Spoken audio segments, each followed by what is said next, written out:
Good morning, everyone. So I've been tasked to talk about toric IOLs in complex corneas because these can be quite difficult and challenging cases when we're trying to give some sort of refractive correction. These are my financial disclosures. So I'm just going to give a quick little overview, and I think probably the most important thing is really assessing the patients beforehand. And obviously most of you understand the different type of astigmatism, and of course this can be corneal, lenticular, or even basically retinal. And we use a whole array of investigations that are available to the clinic to really get a good idea or understanding of where the astigmatism is coming. You can define this basically into, as I said, corneal, retina, and lenticular. And when we're talking about corneal astigmatism, you can divide it into basically primary disease or basically secondary diseases. And there's a whole list of basically secondary causes, either related to ectasia-based or basically post-surgical case. And this can be related to either post-transplantation or refractive surgical procedures. And we see many patients who've had RK or refractive surgery in the past now coming to us wanting some refractive assessment. And it's quite common. I mean, even in basically a normal population, when you're looking at astigmatism and we're looking at basic correction of astigmatism, we can see that there's a slightly higher proportion in an Asian population compared to other parts around the world itself. And this is related to corneal rigidity and pressure on the eye itself. It's important to get a good history, especially when you're looking at secondary cases, because this is going to be important in determining your management itself. And the age of the patient and the quantification is a key to understanding how you're going to basically manage these cases. And we have a whole array of basically treatment options that you can see over here, from glasses, corneal-based surgery, and of course I'm going to be focusing more on basically lens-based surgery. Assessment is really, really important, and basically understanding your tomography on the patient to look at the degree and the regularity of assessment is vitally important. Here you can see an example of a patient. You can look at the basically astigmatism on the side over there. It says 8.3, but when you look at the corneal surface over here, it looks, image is gone. It looks quite basically regular. Image is gone. It looks quite basically regular. It's all pink basically on the surface itself. But if you look at this picture over here, it's actually quite obvious where the basically astigmatism axis itself is. But actually this is from the same patient. The difference is, of course, is that we've changed basically the dioptric steps over here from 0.5 to 1. So if the patient has a high level of astigmatism, there's no point basically having on a refractive setting, which is only 0.5. We need to be looking at 1 dioptric steps to understand the astigmatism. Now on this imaging over here with this AUG scan, it looks as if the astigmatism is quite regular, but when you look at the same patient on a Scheimpflug imaging system, you can actually see this is actually irregular in basically the central area. And you can back this up by looking at the coma and also the vertical coma and the spherical aberration, also basically showing sort of abnormalities. So you get much more information using a tomography-based system than just using an ordinary topography gaze. And that's my first choice basically of use, especially in complex corneas, to use basically a tomography-based system. And again, you can get fooled sometimes when you're basically looking at treatments with astigmatism as well. On the left-hand side over here, you can see this looks at a very sort of irregular cornea over here when you're looking at purely at the imaging from the tomography. But in fact, in this situation, to deal with astigmatism, you're going to do nothing on the surface of the cornea or nothing with the IOL. What you're going to do is you're going to treat the bullous keratopathy from this side over here with a DMEC procedure to basically reduce the astigmatism, and this will basically even out following the surgical procedure. So obviously, try to correlate what you see basically clinically to what you basically see on the tomography maps. Okay, so let's look at one case over here. This is a 58-year-old Chinese lady, bilateral cataracts. She has bilateral avellinocorneal dystrophy. On her genetic mutation that we're basically sent for, she was basically heterozygous. So what that means is the mutation basically of her TGF-beta-Y dystrophy is going to take a long time to basically to deposit over her lifetime. You can see that from the, she had cataract surgery on the right eye previously. She ended with a myopic basically correction. She didn't want to be anisotropic, and she wanted to basically have the left eye surgery done. You can see over here in a little bit more detail over here where you can see the deposits of her basically corneal dystrophy. So let's look at her scans. So if you look at a scan, you can see that she's got quite basically a little bit of irregular astigmatism on this side over here. Of course, the protein deposition in the cornea is never basically going to basically be even. Her spherical aberration wasn't too high. The plan for basically her error was to look at basically using a toric lens, basically with a 4.5 diopter SIL, 14.75 spherical equivalent. Typically, I use basically the Barrett, you'll see that on some of the complex formulas, we use the Barrett total K formula itself with a slight adjustment for the amount of astigmatism, and you can see she had a pretty reasonable outcome, quite accurate with respect to a refractive error on a good unaided and basically corrected visual acuity. Let's look at another case, another 74-year-old Chinese lady with bilateral PACS, bilateral PIs, visual acuity 618, 615, 3 diopters of basic, 3 diopters of astigmatism on the right side, 4.5 diopters of astigmatism on the left eye. You can see the left eye she was sent to me basically to have a look at because of irregularity of astigmatism on her basically on her tomography. Again, if we look at basically the aberration scan, so you can see she has a bit of borderline high vertical coma, about 0.5 in both eyes, and high levels of basically spherical aberration. But you can see that you're never going to get a perfect basically treatment for this because of the irregularity on the tomography on this side, and likewise the asymmetry with the astigmatism on this side itself. So you're going to have to take a compromise with respect to when you're looking at the axes that you want to basically treat in the amount of astigmatism. So the lens choices basically in this side, we went for a 3.5 diopter change itself, and you can see from the readings over here, you look at the total basically true K basically astigmatism result, and you can see this value over here is higher than basically the actual astigmatic value. So you're going to take a compromised value with respect to how much you're going to basically correct. You don't want to overcorrect the patient and flip the basically the axis. On the left-hand side, you can see obviously we're going to do basically higher correction. This was basically her outcome. So on the right side over here, you can see a pretty good correction with respect to the astigmatic change, slight hyperopic shift. Likewise, a similar result basically on the left eye. One of the things is that I like to do basically longer term is basically looking at the stability of the lens inside the eye. And one of the ways you can do that is using the eye trace. And typically I'll bring the patients back. Normally I'll visually look at the patient, dilate them at 1 month, see if I have to rotate the lens in position. And this is looking at the patient almost 2 years down the line. You can see nice stability of the lens that we basically put in the 80 Torby toric lens between basically the internal wavefront and the corneal wavefront. The only thing is you have to be careful when you're using the eye tracing, because the eye tracing will give you this value over here, a rotation of 4 or 5 degrees compared to the corneal wavefront that it takes from the individual patient. And that might not be the same as you've taken what values that you've entered when you put the lens in. So here you can see, for example, I actually put the lens in at 171 degrees, so in fact I'm only 2 degrees off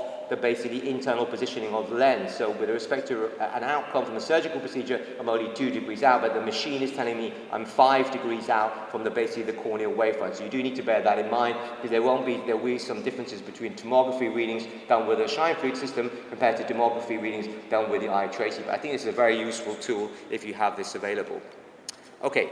85-year-old Chinese lady, dense corneas, dense cataracts, 6+ nucleoscopic cataract, both eyes. She was referred to my clinic because they were worried about basically corneal folds on this side. Now I couldn't have a picture pre-op, so this picture has been taken post-op, but I just wanted to illustrate what these basically folds were. She was sent to basically do a triple procedure, cataract and basically corneal combined. Now, of course, when you see that, typically we don't use toric lenses because I'm going to combine it with basically a graft. But interestingly, you can see that there was basically no guttata on this side. And this is not decompensated cornea. This is Waite-Beekman lines. These are tension folds on the cornea. If you press the cornea, these lines are basically going to disappear. How do I know that? If you do your cell count's about 2,600 on basically on the right eye, left eye is about 2,488. Autorefractor, high levels of SIL, about -8, and the patient has a bit of dry AMD. So this patient is suitable for basically a toric lens because I'm not going to have to do a graft. If you look at the left eye over here, you can see quite regular, basically a little bit of irregular astigmatism, 47.5, 46.7, so not perfectly regular, but certainly a suitable candidate for astigmatism correction on the right. Likewise, similar on the left. The lens of choice again over here, so a high cylindrical correction using a 950 lens on the right and a 650 lens on the left-hand side. Again, basically used the total K basically calculation. Would look at the astigmatism, and you can see it's quite comparative to what we basically will get from the corneal tomography, but it's not as high as basically full correction. So I do expect a little bit of undercorrection in the orthogonal basically area where there's a bit of asymmetry in the astigmatism. From a surgical standpoint, typically if you're intraoperatively, it's quite nice to use the Callisto if you basically have it available to allow you to basically do the axis alignment. This can be done either for markings basically on the patient, or if it's linked to your system, then it will basically project it directly onto the microscope laser. And after you basically remove the viscoelastic from behind the lens, which is vitally important, and you've done your adjustment, the advantage of the plate haptic is you can move it either way. If you have basically IOCT, it's quite nice to basically look at the end of the bag, look at the capsule basically up against the IOL as well. So let's look at the outcomes. So I do flax basically for both of these procedures. So pretty good outcome with respect to visual acuity result. And it's important, obviously this is a cell count now 3 years basically post-op, and you can still see she's maintaining cell counts of over 2,000. So the right choice was to do basically just a toric IOL procedure. And this is a picture of her basically post-op, and you can still see those folds that are basically remaining there, and they haven't got worse with time.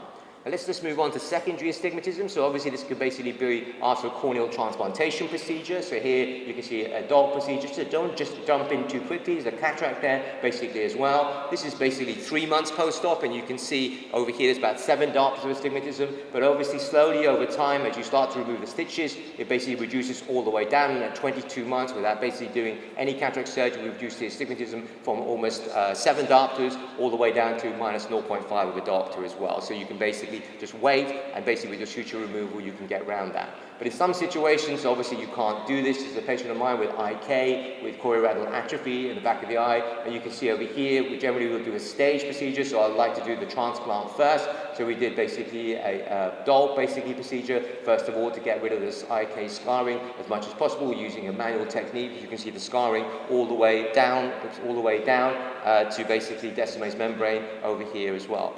So basically post-op again, she had an improvement in the visual acuity, so 620 before. After removal, selective removal sutures, reduced the astigmatism down to about 4 diopters, and we basically thought, okay, this is quite a reasonable result now. Now we can basically think about planning for basically toric phaco and a toric IOL. So these procedures, generally, the view is not that great because obviously you get an interface, so I do like to use Vision Blue to basically improve the visualization basically for the cataract surgery. But again, the rest of the surgery will basically continue as normal. And likewise, basically for the alignment, in this situation, it's quite an old video now, basically we just use basically marking on the surface to align basically your toric lens. And it's obviously important to basically suture this because this is a combined basically graft procedure to basically balance the astigmatism post-op. So this is pre-op on the left-hand side. This is basically after her DOLP that I did, and then basically this is after her cataract surgery. It's a pretty reasonable result, and with a good endothelial basically cell count.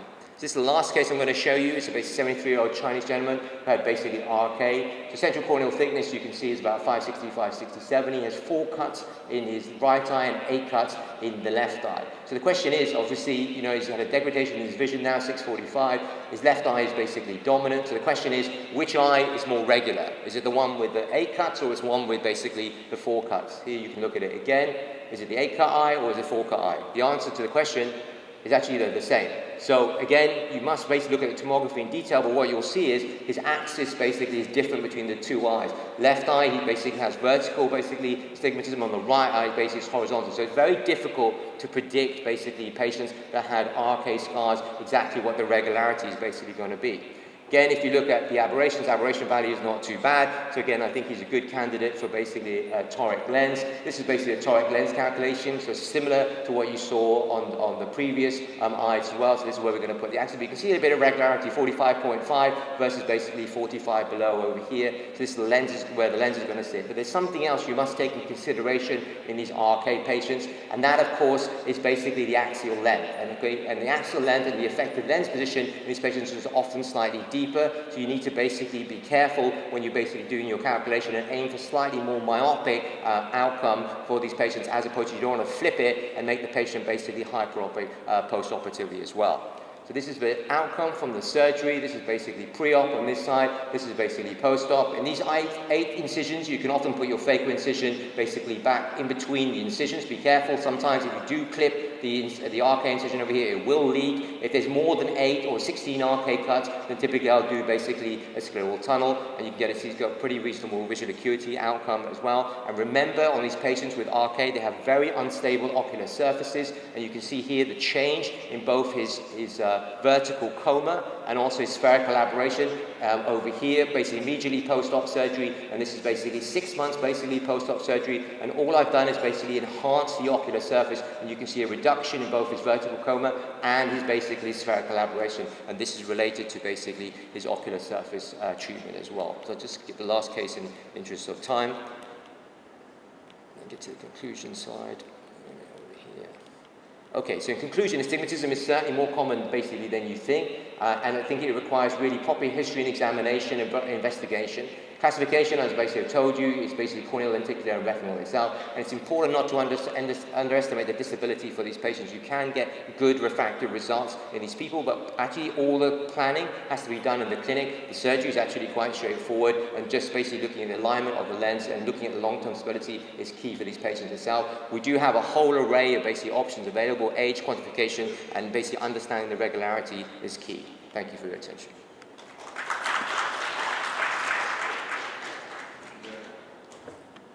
Good morning, dear friends. Those are my financial disclosures. I'm a consultant to Carl Zeiss Meditech. Now let's look at the IOCT with Artevo for combined cataract and MIGS. You all know about the Artevo 800 and the 850 is a digital microscope, and there are three main reasons why you would like to use this microscope. One is the digital optics, which gives you more clarity and contrast. Then you have the add vision, which are the overlays, and then the cloud connectivity, which makes networking with the other diagnostics very easy. It also has a hybrid mode where you can switch between the oculars and the 3D, and also an auto adjust if you are switching between retina and anterior-segment surgeries. So that's most of the retina surgeons and the corneal surgeons use the IOCT.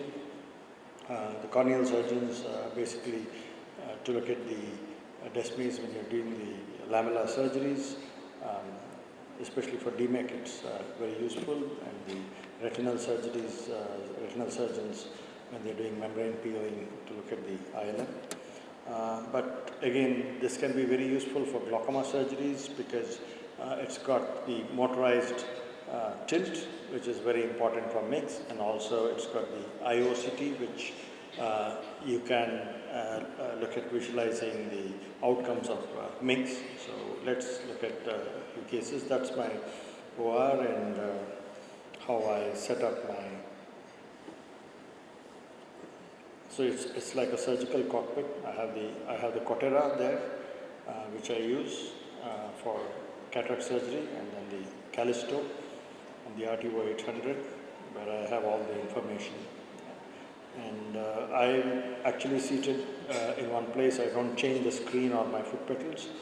My patients come on trolleys. So for the right eye, you have the feet facing towards the left, and for the left eye, the patient again is brought in from the right side, so the feet are towards the right. So that way, the orientation is quite good. You keep looking at the screen, and you don't have to move things around, and it's very efficient. So that's the bird's eye view. We also have the femto. So the femto surgeries are being done, then there's a station where the patient's eye is cleaned, and then they are moved into the operating microscope where I do the surgery. So I'm able to do about 14, 15 surgeries an hour. It's a very efficient system. Now let's look at, okay, that's in fast forward as to how it goes.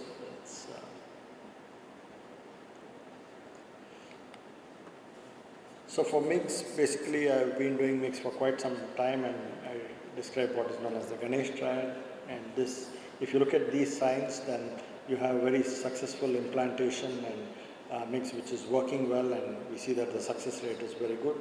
One is mild ooze from the site of implantation once you do the implantation, because you know you're in the Schlemm's canal. The second is what is known as the blanching sign, when you overpressurize the anterior chamber after the MIGS. Then there's blanching of the conjunctiva adjacent to the site of implantation, and this shows that the drainage is good. Then I also describe what is known as a fluid lake sign, which uses the IOCT, and it shows a subconjunctival collection of fluid adjacent to the site of implantation. and also the dilated collector channels which were absent before implantation. So let's look at a few cases. This is one of the cases with open angle glaucoma with cataract. So here I'm using the Artevo 800. That's the capsulorhexis. I make a 5 millimeter capsulorhexis and hydrodissection. And I use the Quatera. And I use high vacuum 700 in the vacuum mode, so you can see that the followability is very good, and you can just remove the nucleus within a minute. That's the cortical cleanup. I use the hurricane technique. I use a coaxial IA and then clean up the bag.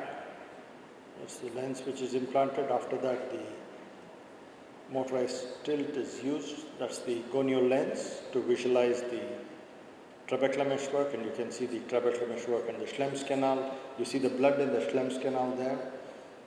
And then here I'm using the eye stent inject. So I go in and withdraw the trocar, then I just indent very gently, and then that's implantation of one eye stent, and that's the implantation of the second eye stent. You can see that it's in the Schlemm's canal. You can see the ooze from the blood from both the stents. So this is the first sign. And you can see that it's placed very well. I just go in and inject a little visco to see that it's stable. And then after that we clean up the viscoelastic there. And then hydrate the wound. Now I overpressurize the eye, and then you can see that there is a blanching sign. So just watch the area on the nasal side where we've done the implantation. So once I pressurize the eye, you can see the blanching which happens.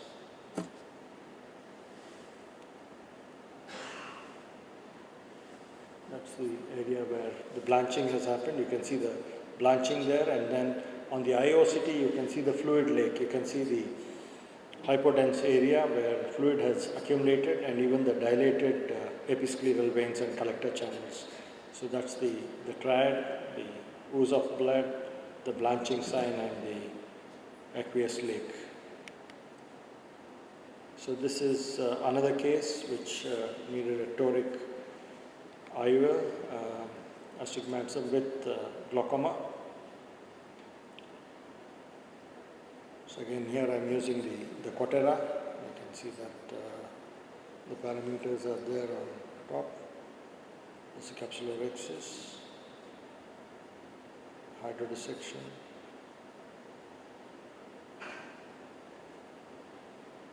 And then I do a direct phaco-chop.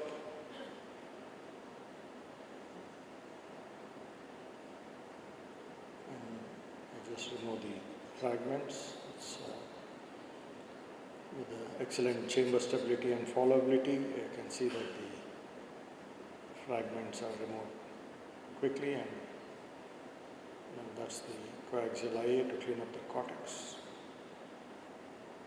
And the Artevo has the overlay for the toric, the Z-align, so I'm using the Z-align for implanting the toric. I like to implant my torics under BSS, and that's the toric lens which, so there is no visco there, it's just implanted under BSS, it's aligned as per the axis.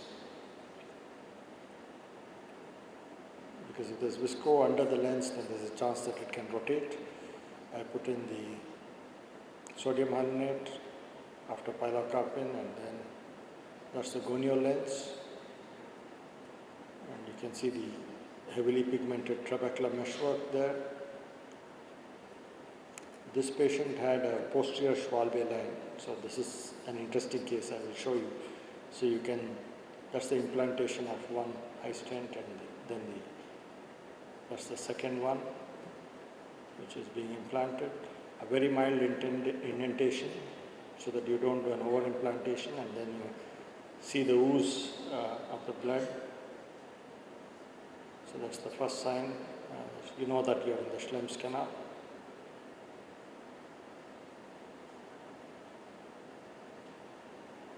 And just checking for the stability, put a little visco, and then the eye stent is stable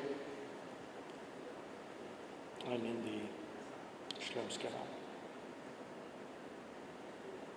I remove the visco and you can see the eye stent there. That's because the Schwalbe's line is very posterior, so you can actually see the stent.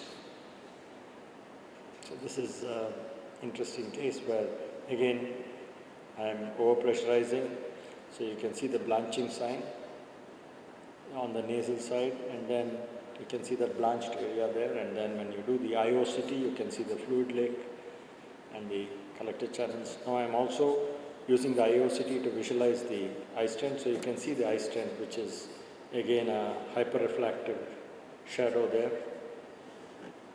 So you can see that. That's the eye stent there, and you can see it. Even it's visible because the Schwalbe's line is very posterior here in this case. So you can, with the IOCT, you can even image the eye stent. So these were a couple of interesting cases. So these are some of the surgical pearls from my experience. Constrict the pupil with pilocarpine after IOL implantation. Use a viscoadaptive viscoelastic to maintain the chamber so that the eye is a little tense. You don't have folds in the cornea, otherwise visualization becomes difficult. Withdraw the sleeve of the injector after entering the AC. Identify the trabecular meshwork. You see the blood in the Schlemm's canal, and in many cases. Place the trocar in the trabecular meshwork slightly anteriorly and indent slightly, then press and hold the button of the injector to inject the eye stent, and then you just pull back without releasing the button, and then you release the button once you have withdrawn the trocar. Ooze of the blood after injection indicates that the eye stent is in the Schlemm's canal. Repeat the steps, inject the second one about 2-3 clock hours away from the first one, and pressurizing the eye leads to blanching of the conjunctiva in the area of the eye stent implantation, the blanching sign, and you can use the IOCT to look at the aqueous lake there and the dilated collected channels. So that's how the Artevo helps, the IOCT helps in MIGS. Thank you very much for your attention. Do you have any preferred using the eye stent? Pardon? Do you have any preferred viscoelastic line? Okay, this is a viscoadaptive viscoelastic which you can use. You can use Helon 5 or so that it stays pressurized. So what happens is many of these myopic eyes have glaucoma, and the compliance is quite high. So there's a tendency for the eye to collapse. So if you're not pressurized it well, when you put the gonio lens, then there are folds in the cornea. And if there's some folds in the cornea, then you cannot visualize the trabecular meshwork correctly. So when you put a viscoadaptive, then it kind of firms up the eye. And then when you put your gonio lens there, then the visibility is much better. Because the reason behind this question is also some kind of viscoelastic, it is possible to go into the tongue. Is that dispersely per se, some people say don't use dispersely? No. Because again, when you aspirate it, it has to come out as a bolus. But again, it has to maintain the chamber. So viscoadaptive, or at least you can use Helon GV. What I like about the Artevo is what they call is the large screen with visualization, everything is magnified. I think that with MIGS, because you are looking on a big screen, you really see that they visualize a lot more when you're looking through a stethoscope. Yes. I think it really benefits on how you design a MIGS surgery. Do you think with your science, if any of the science is not present, you go back in to reposition your eye stent, remove it and reposition? Yeah, you can do that. I've had times when the implantation is not Correct, because sometimes you can implant it posteriorly. If you implant it posteriorly or if you implant it too deep, then it gets covered by fibrous tissue and then it can fail. So then sometimes you may have to actually remove it. You can go in with a microforceps, pull out the eye stent, reload it either in the antechamber or you have to come out. Of course, you need quite a bit of skill to reload it into the trocar there, but I have a few cases where I've done that. But if you are in the right place, then sometimes if you have overpressurized the eye, then you don't get the ooze from the Schlemm's canal. Then you release a little bit of viscoelastic, then you can see the ooze in most cases. And the blanching sign, of course, is very important because when you overpressurize the eye, if the eye stent is working, then the collector channels kind of dilate and the blood goes out of the collector channels and the episcleral vessels, and then you see the blanching there. And then fluid, because of the excess pressure, fluid kind of leaks into that space and you get the aqueous leak. So those are the signs. So I'm saying the OCT is quite nice. Thank you. Yep, okay. This is my financial disclosure. If you compare this one is an old-time video combined to the system, the Lumella and currently Artevo that we have. You see the hydrodissection. The picture is super clear, right, compared to the old-time study. And this, we can make the surgery much better in this era, okay? In another hand, that is the cataract surgery. This is the wheeling system of the posterior segment. We have 4 ways to wheel the posterior segment. And what we really love about sight is it's not just super clear, super wide, but it's really ergonomic though. The thing is like, the LISA itself, it stays in the center, it's not block another like equipment to go into the eye. That's why we love sight LISA system, okay? If we're talking about the benefit of the patient first and then surgeon later, what patient gonna get from our surgery? Of course, we would like to restore the vision. How we restore the vision? We really need to have the good visualization that Dr. C. Ganesh already showed you beforehand. And also, the patient can avoid multiple surgery because they have pathology down there in the vitreous. For the surgeon, we compact multiple pathology and we also use the vitrectomy as the backup plan for the challenging cases, faster recovery, and cost effectiveness, reduce hospital visit, and cost effective for the hospital and for our valuable OR time as well. But all coins have 2 sides.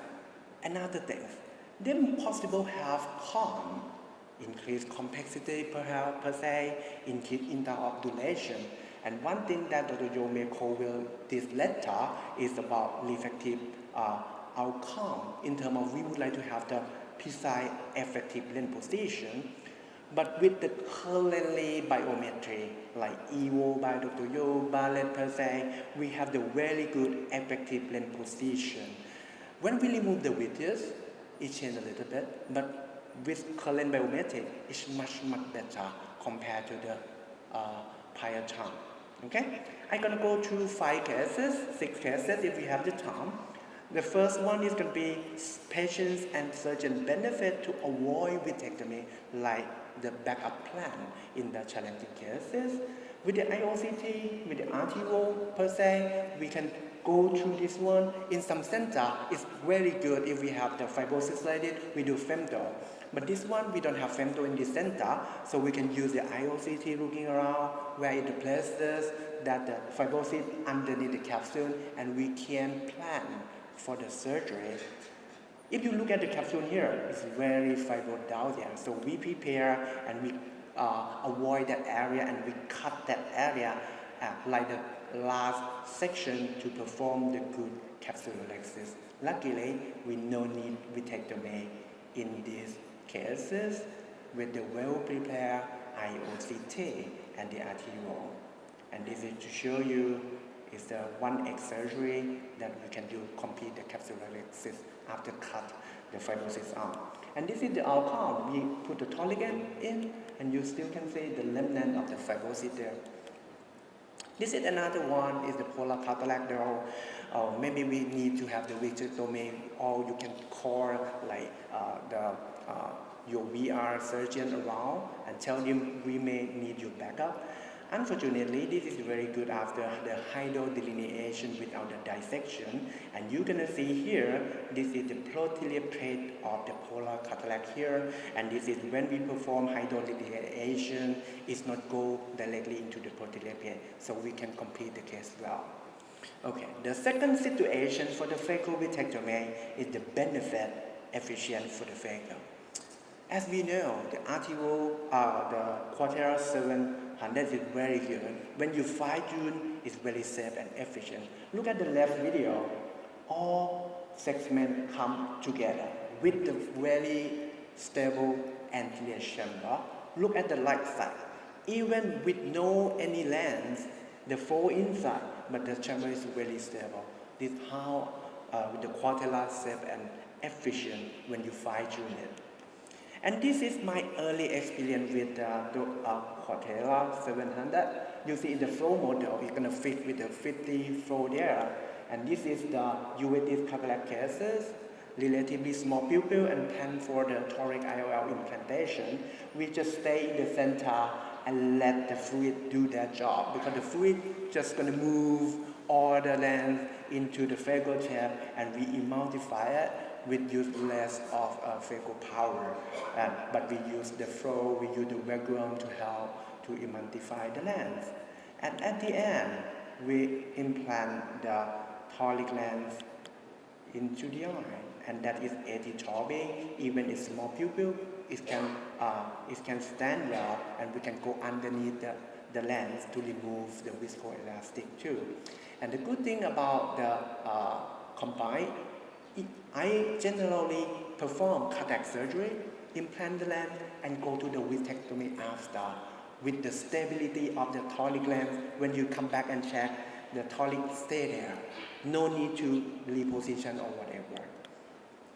Okay?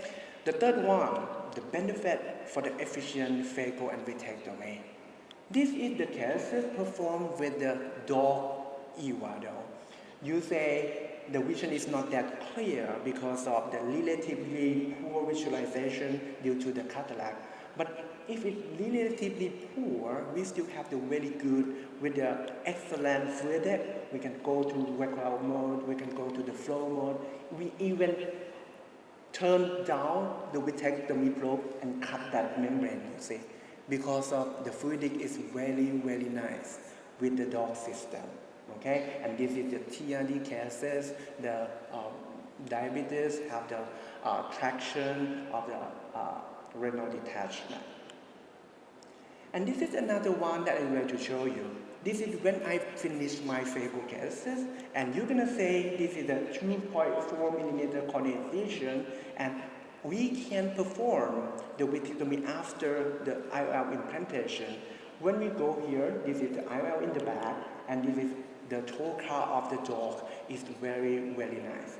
I not even suture the cornea, I can go directly in, and the way to go in, we spin a little bit to make the top and not open the main cornea wound, and then we can go to vitrectomy right after.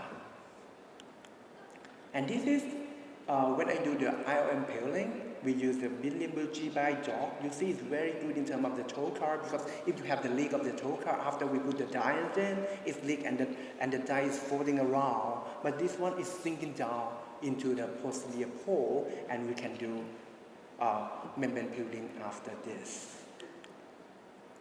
And this just to show you how good of the toe car. I even not touch the con, no leakage, no need to compensate, and the eye stay very, very well after remove the toe car. Okay, another one-stage surgery for multiple pathology. This is the case of the cataract and epiretinal membrane. This is the CT Lucia, which is fully payload by size, and we can slowly inject it in the eye. The good thing about the CT Lucia is like, it's not too fast that they can unfold, and it's not too slow, so we can have time to manipulate the lens, go underneath the lens and remove the viscoelastic and set the lens in places. And this is to show you how the lens is react in the eye after we implanted it. And you see how stable it is. This is the same case. Again, this 27 gauge vitrectomy. We combine it.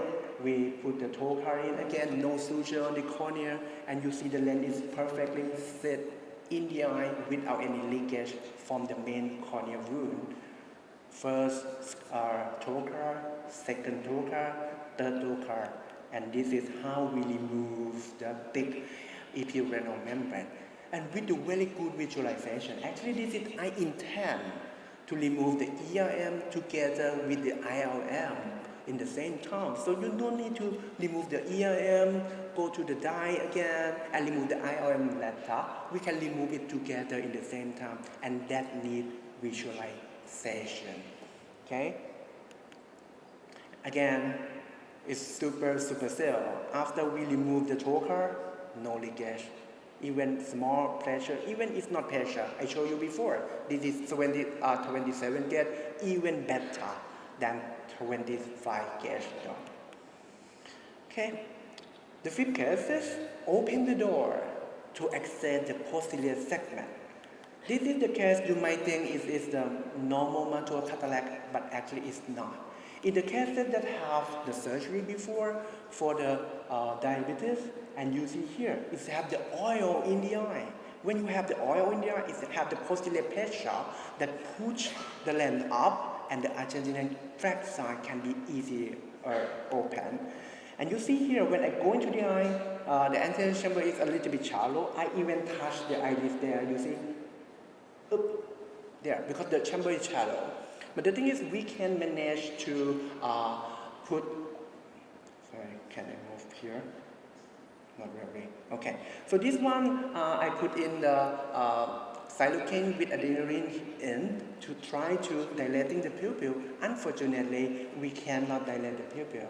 What with that side of pupil, after we do the staining of the anterior capsule, we can also do the same capsulorhexis here.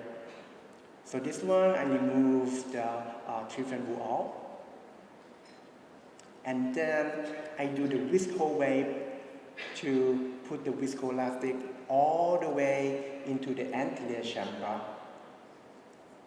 Yeah, I think I have 15 minutes. This is 10 minutes, okay? This is the viscoelastic there. Do the visco wave, remove it. This is the very important part, because right now you have the pressure in the back because of the macular cataract node, and you have the pressure again behind the back because of the silicone oil behind them. So what we do, we use a high molecular weight viscoelastic, and when we open the capsule, it's very important. If you open it right away, it can have Argentinian tract side. But what we try to do, when we open it, we put it further on a little bit, try to change the vector of the lens. You see here, we remove it, we put up a little bit, that one, and you see the leakage out from the material inside. So this one is a little bit safer to do the capsulorhexis underneath in the macular cataract case, even they have the very high pressure from the back, and we can perform complete capsulorhexis and open the door to the posterior segment. Almost done, and that's it. After this is the common surgery for the cataract surgery, and this is how we access to the back of the eye and see the pathology in the back of the eye. This is the case that Anvildia know. This is the case that poor dilate pupil, phobia iris, then with non-caring with hemorrhage. You say the lens defect is so bad. After we stain the anterior capsule, we do the capsulorhexis, the pupil is small. The thing is like, it's very nice because we can combine these together. If we do the cataract surgery only in this case, we might have to come back again to do the vitrectomy later on. But in these cases, you see the pupil is quite small, but we can manage to do the capsulorhexis. I can pass this because of the limit of the time. Again, the cortella, even the small pupil, we can just stay in the center and let the fluid do the job. The lens come into the tube without need for like moving around. You can just stay in the middle and let the fluid move the lens come to the tip. And this is how it looked like when we combine with vitrectomy. The hemorrhage persistent, and after we go into the back, you see how then of the vitreous hemorrhage there, and this is like larger PCV with the breakthrough vitreous hemorrhage. We combine everything together, put IOL in, and patient very happy after the surgery. Of course, vision not perfect, 20/200 is very good enough. Last cases, I think these cases because I would like to send the message to every anterior segment surgeon. This is the case have the complicated cataract surgery before, and they put the IOL, the one-piece IOL in focus, have the UGS, and went for the glaucoma surgery. And 5 days after glaucoma surgery, the vision is PL, and the IOP was 56. You see what happened here? The PEP look very nice there, right? Can you see something there? I think you know already. This is the massive suprachoroidal hemorrhage after the surgery. And what you see here is the choroidal detachment with the retina underneath the lens. So this is how it looks like. We wait until, even if the clots are kissing hemorrhagic choroidal detachment, but we wait until all the blood is lysis. And then we have to, this is how it looked like before we go to the surgery. This is the retina behind the IOL, behind the lens. I may not have time to go to this, but this is what happened though. Oops, sorry.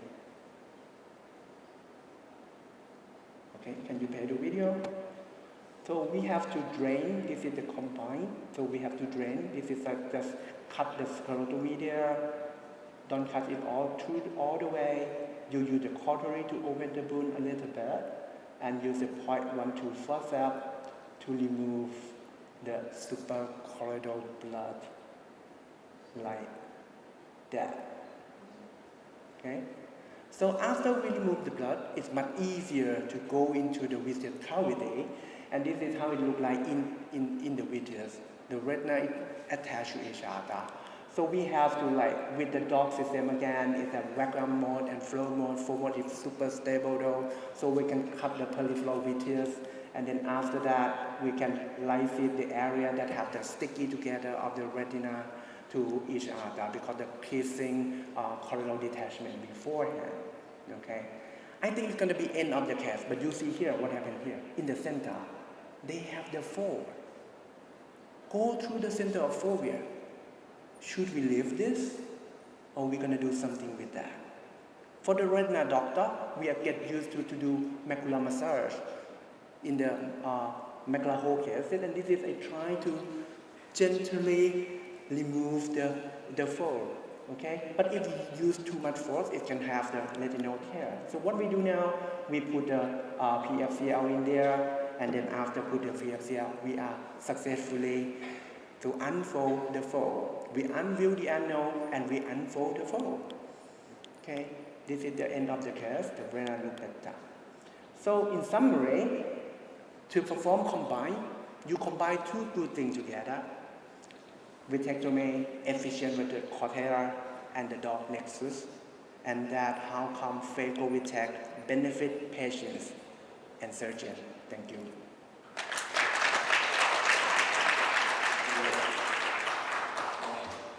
So thanks to everyone for staying on until this last lecture of the symposium. I'd like to call this lecture Save the Worst for Last.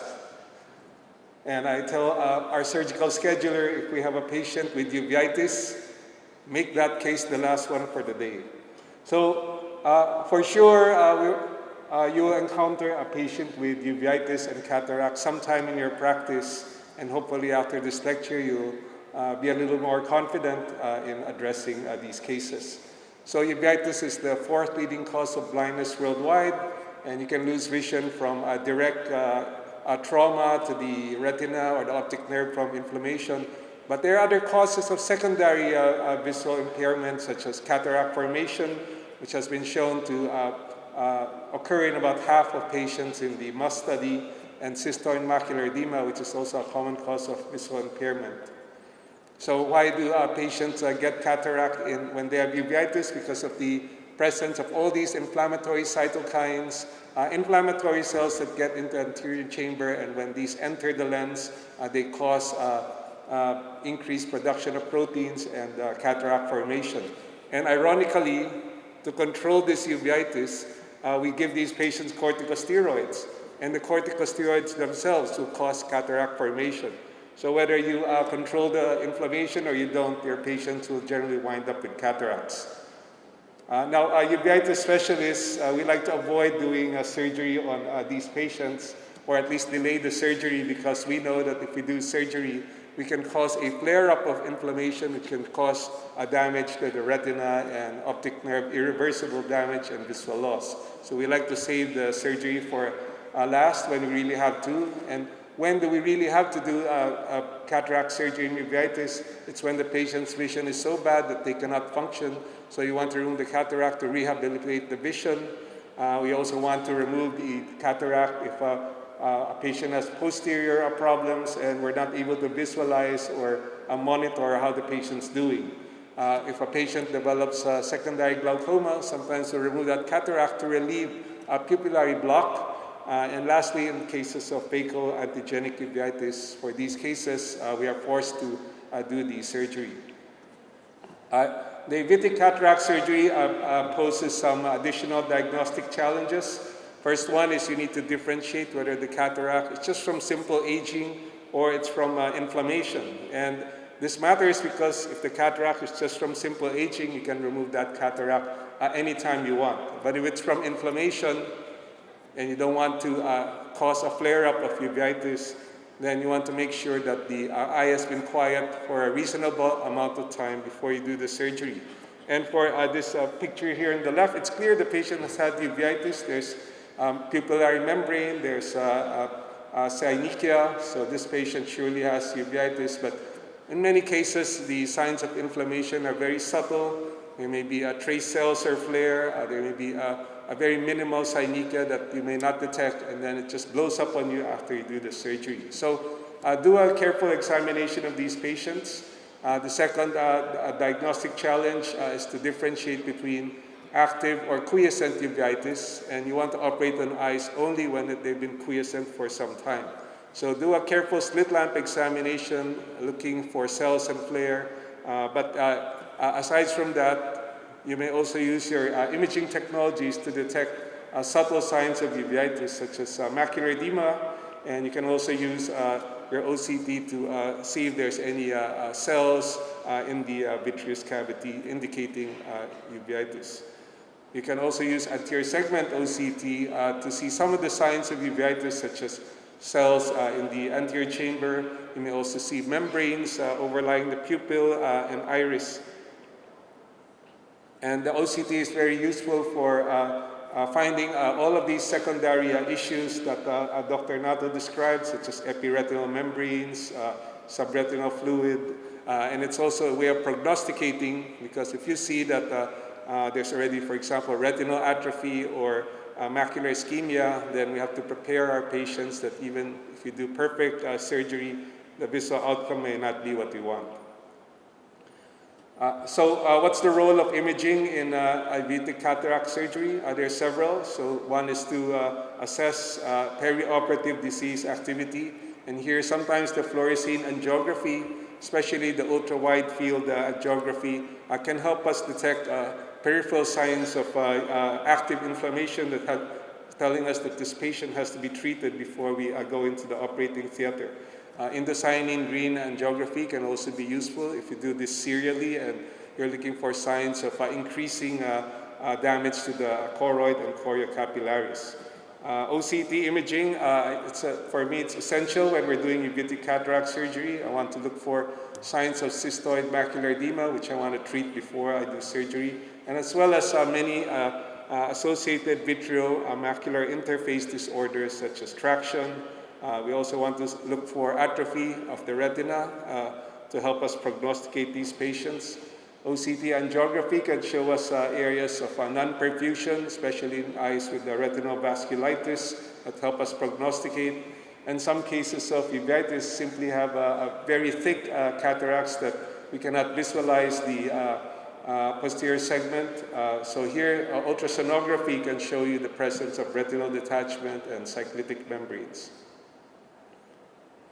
So now we're going to consider doing surgery. We've decided we're going to do surgery. So we want to plan the surgery, and you have to review everything you know about the eye, do a careful examination of the slit lamp, do your imaging studies, and you want to look for these other ocular comorbidities, help the patients understand what's their prognosis, and have a discussion with the patients whether you're going to do a combination or a sequential surgery.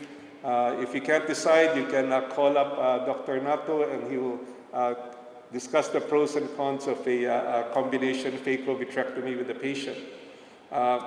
And we like to do biometry using the IOL Master 700 because it's able to this swept source OCT machine can actually penetrate even dense cataracts and give you accurate biometry readings to help you select the correct IOL. And what we like about the IOL Master 700, it does give you this mini OCT of the fovea to help pre-screen for problems. And if you see that fovea is not completely normal, then we'll do a more formal OCT test. The uveitic cataract surgery can be very taxing, so we like to schedule these patients for last. And we also like to minimize any additional effort. We want to focus your energy all on doing the cataract surgery. So we like to use the digital marking system of the Callisto, so I don't have to do any manual marking. I can just focus on doing the surgery. The Capsulorhexis guide on the Callisto system also helps us with decision making when we're dealing with small pupils. So the guide will give you an idea of what the pupil size is, and you can adjust this ring so you can have a fair idea of what the pupil size is. I like to use pupil expansion devices when the pupil size is less than 4 millimeters.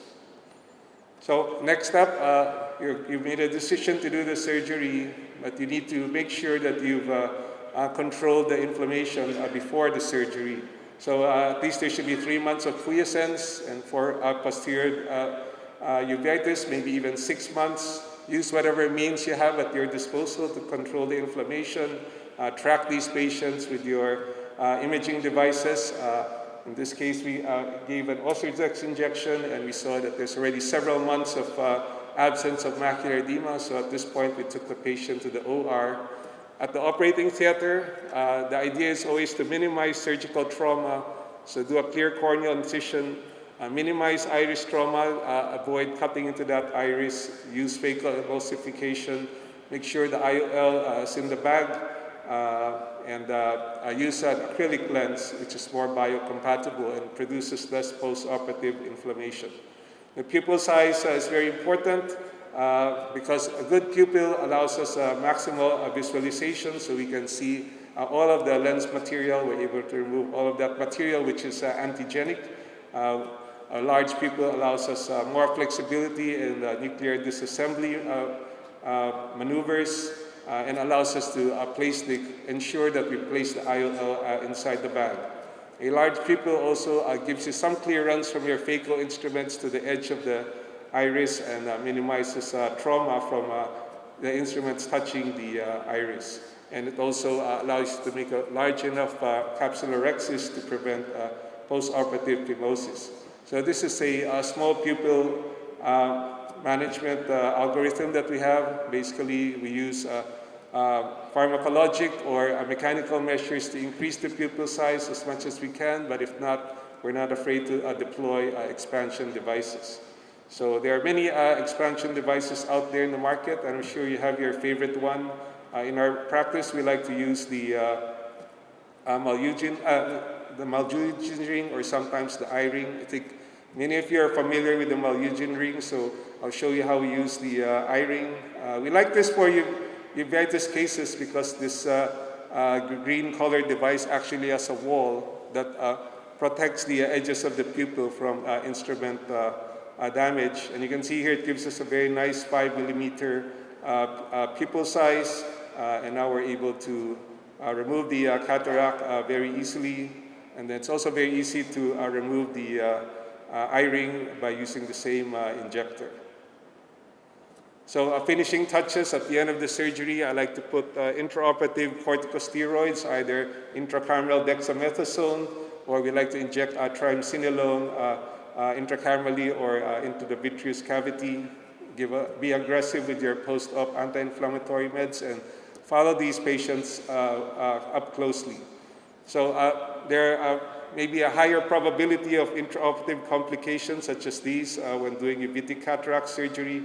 You'll get more complications when there's the presence of posterior synechiae, shallow anterior chamber, small pupils, when you need to use pupil expansion devices or when you do combined surgery.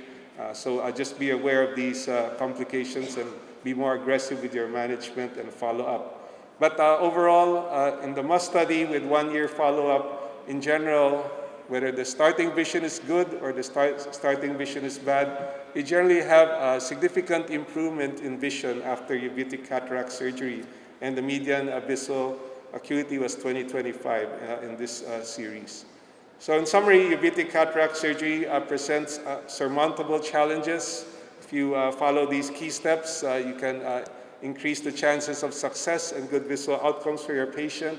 Examine these patients well, control the inflammation either by yourself or with the aid of a uveitis specialist or rheumatologist, for example. Use these steps that we mentioned to minimize trauma, use pupil expansion devices if needed, and follow up the patients after surgery. So imaging plays an important role both in timing, prognostication, and optimizing outcomes. So thank you very much for your kind attention. Harvey, excellent talk as always. I have a question. Because of you say you prefer to control information for 6 months patient, 3 months cases. In the case that all even no successful medication, do you recommend to bump up the systemic steroid before the surgery? If yes, how long? So if I'm sure that the patient has been quiescent for some time,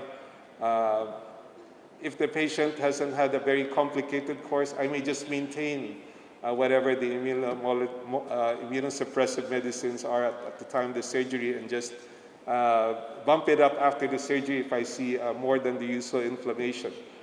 But in cases where the patient has had a complex course, then in some cases I may bump up the steroids just before the surgery, or sometimes even maybe inject periocular steroids just before the surgery, or even intravitreal steroids just before the surgery.